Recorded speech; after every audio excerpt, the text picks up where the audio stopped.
What's going on, everybody? I'm back with another video. This video is going to be looking at the Europa League match between Frankfurt and West Ham and looking at the tactics behind Frankfurt's game model that could win the Europa League. Now, before we get into the tactics of Frankfurt in their offensive phase, check out the OneFootball app.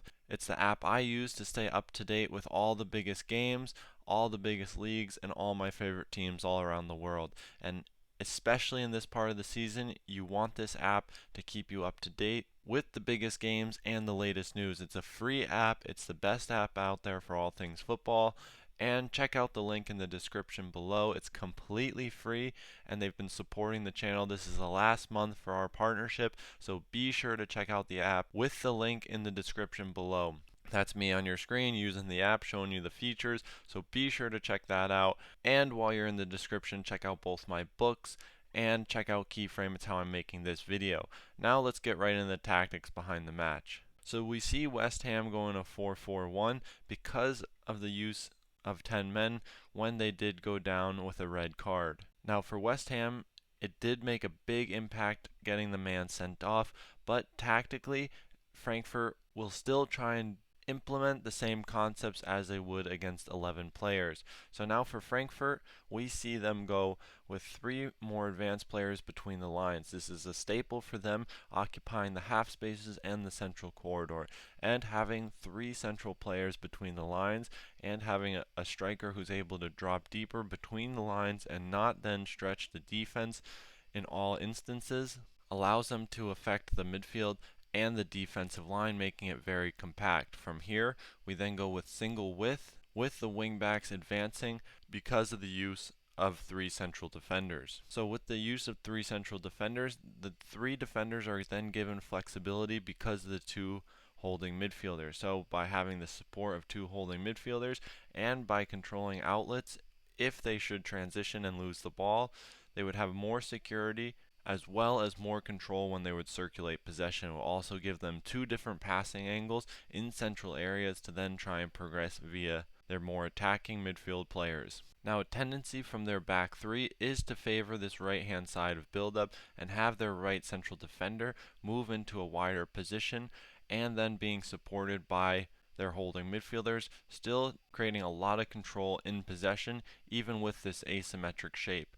Now from here we could then see overloads be created and try and form 4 versus 2 against this West Ham low block. So here we have then a tight-knit structure around the ball with outlets to then move the ball to the vacant side and try and continue the attack. Now deeper in the Frankfurt build-up, we still go with the same shape with the back 3, 2 holding midfielders, but now we see the versatility from their attacking 3 and their wing backs. So it's very important here that we pay attention to the close details within this team.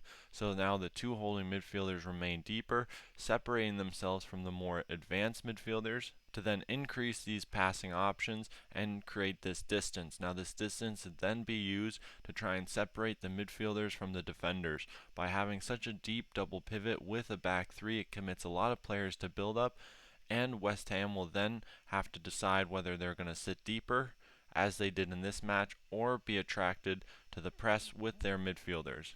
Now what this would do would then create less compactness between the lines and open up avenues in the half space for their interior midfielders to go and progress through. Now also, these more advanced midfielders are positioned between the midfielders of West Ham, so we're affecting players from the other team on different levels. So we have the double pivot and the back 3 build-up, trying to overstretch and pull midfielders out, while we have the threat between the lines, trying to pin them to their location, creating a lose-lose. And then as always, we have full width being established with our wingbacks. Now a quick word on West Ham's defensive setup. They went with a 4-4-1, but when they would go into a mid-block, they'd have Declan Rice sit deeper, which would then take the shape of a 4-1-3-1.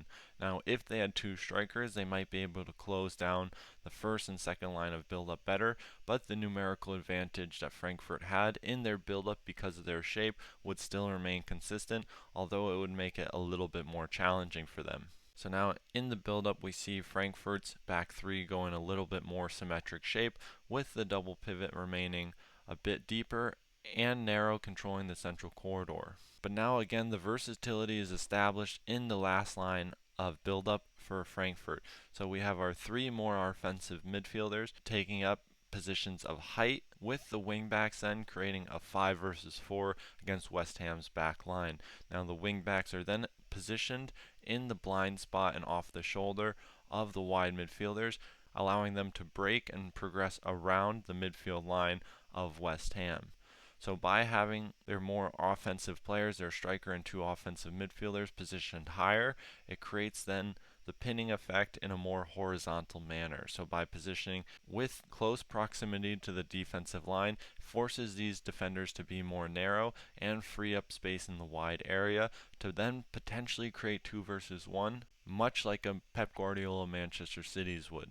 Now we move into the midfield third in their last segment of the video, showing some flexibility from the two holding midfielders and occupation between the lines. So we'll then highlight the wingbacks playing very high, with the central striker creating the exterior part of the offensive shape. Then we'll line up the 4-4-1 of West Ham, and taking a little bit of success from Frankfurt's offensive shape, overstretching the midfield from West Ham. So now when we have these gaps between the line to play through, we see more versatility from the double pivot, then moving into more advanced areas. So we, instead of seeing a box structure, we start to see one of the two players at the base of this box moving into an advanced position, occupying space between the lines, and take advantage from the pinning central striker. So in this instance, we then see more versatility and have more avenues to progress into in these advanced spaces because of these high wingbacks and high central striker pinning the back four into a deeper area and opening up space between the lines. So let me know in the comments below what you think of the match, and if you think Frankfurt has what it takes to then win the Europa League against Rangers. I'll make a pre-match analysis of that, and there's more to come from Premier League matches, Liverpool and Tottenham today. So smash the subscribe button, and I'll see you in the next one.